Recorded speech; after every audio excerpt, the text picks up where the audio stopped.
We all have those games that mean something special to us. Maybe it was an awesome Christmas gift, or your first experience on a new platform. Sometimes a game will come along at a turning point in your life, helping to elevate your emotions or maybe take your mind off a bad situation. I was just 11 years old when Castlevania landed on the Nintendo Entertainment System. I didn't own many games, but had a handful of friends and classmates that did, and luckily my best friend picked up a number of games during 1987, chiefly among them Castlevania. I didn't know exactly what a Castlevania was, but I fell in love with the atmosphere of it instantly. The soundtrack was particularly gripping, being one of the first times I can honestly recall hearing a console belt out music I cared to listen to. It was upbeat, energetic, with a touch of gothic flair. I had been a big fan of scary movies in my youth as well, and Castlevania was loaded with imagery similar to the cinema I had grown up with. Skeletons, zombies, ghosts, severed heads, death, Frankenstein's monster, mummies, and Dracula himself comprised the game's excellent cast of enemies. The castle that you would need to traverse was full of personality itself, with traps and other hazards sprinkled amongst the enemies, and even hidden treasures and additional life for you to find. The gameplay was of particular note as well, with our main hero Simon Belmont wielding a whip of all things to do battle with. This proved to be a fantastic weapon, giving you decent reach when powered up, and once paired with one of the varied sub-weapons available to you, you felt like you were ready to take on the world. These sub-weapons were the strategic heart of Castlevania. You had the stopwatch that could freeze enemies in their tracks for a few moments, the dagger which could attack long distances quickly, an axe which gave you valuable vertical arcing attacks, holy water which attacked rapidly at the expense of range, and of course the Holy Cross, which would return to you like a boomerang. You could also power up each of these items with the 2 and 3 times attack abilities, allowing you to use them more aggressively. The hearts you collect on your journey power these sub-weapons, and once you run out, you no longer can use them. Having the right sub-weapon could make a level or boss much easier, and you learned quickly what worked best and where. Despite this arsenal at your disposal, Konami wouldn't make things easy for you. The gameplay of Castlevania was tough. You'd need to put in some decent time to learn the patterns of all the enemies and boss battles. All it took for a fully powered up Simon to meet his demise was a simple missed jump or errant Medusa head. Things that happened quite often. Enemies took a lot of health off you too, with some damage taking only 3 or 4 hits to send your ass to the continue screen. Bats were everywhere, hunting you at just the perfect time to send you into the game's many death pits.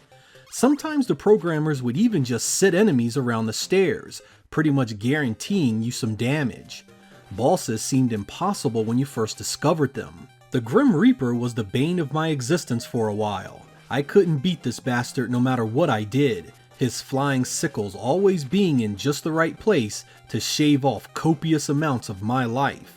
Castlevania wasn't Ninja Gaiden hard, but you definitely needed some patience and game time to see the ending. And that ending was guarded by none other than the King Bad himself, Dracula. This asshole ate me alive once I got to him. I'd leave my NES powered on day and night once I got to him, so I could keep trying to find the best way to beat him. Once I finally realized the pattern, I scored the last hit, threw the controller down in pure excitement, only to see him change form and gain a brand new life bar. It was absolutely glorious in its depravity. I'd go on to play many more Castlevanias after this, but I cannot deny the special place this one has held. While most of my NES experience up until that point had been the happy-go-lucky stylings of Super Mario, Kung Fu, Excitebike, and Pro Wrestling, Castlevania had been something else entirely. It was darker, grittier, and felt like something you couldn't get in the arcade.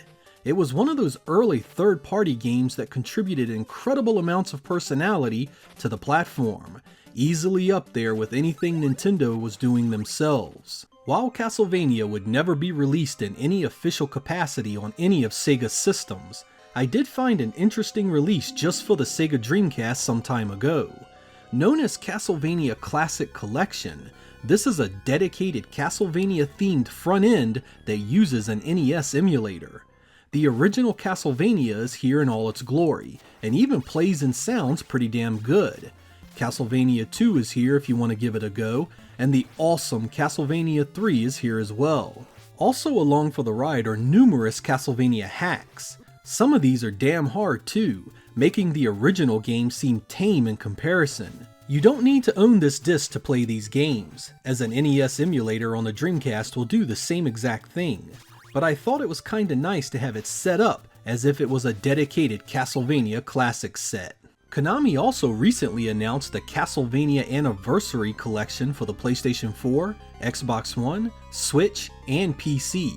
This compilation will be coming out early summer of this year and will feature 8 games from the franchise.